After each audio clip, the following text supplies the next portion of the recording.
In my own spiritual journey as a woman and my healing life as a therapist, connecting with the sacred feminine and the divine has come to me through nature and such deeply archetypal and corporeal experiences as pregnancy and birth. Here too, deep in my body, came my first conscious physical experience of death. Losing a baby is a deeply embodied loss. And having lost two babies in the womb and suffered painful miscarriages with both, I know firsthand how it is to experience a death of what might have been, and to experience it in a deeply embodied, visceral way. The loss of a baby in the womb has a special, poignantly painful energy. I still remember when I miscarried one of my babies at 12 gestational weeks, and the way my body reacted with the crying, bleeding of an empty womb, and even more devastatingly how my breasts filled with milk post-birth. They had been preparing to feed the new little life, bless them. And even though that was almost 30 years ago, the memory is fresh and vivid as I write this.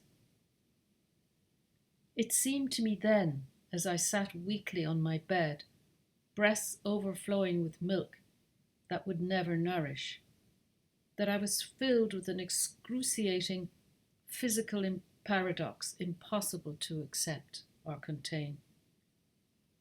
Something had gone terribly wrong somewhere.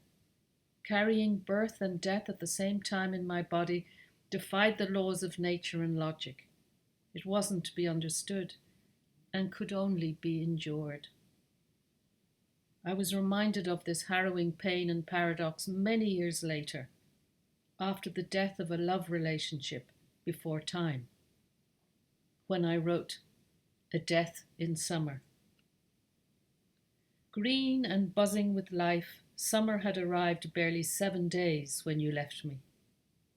Instead of blooming into fullness, a slow death started in my heart, as though autumn had come suddenly and devastatingly, interrupting summer and creating confusion, so that the bud of love ceased growing and began to turn inwards and wither before time.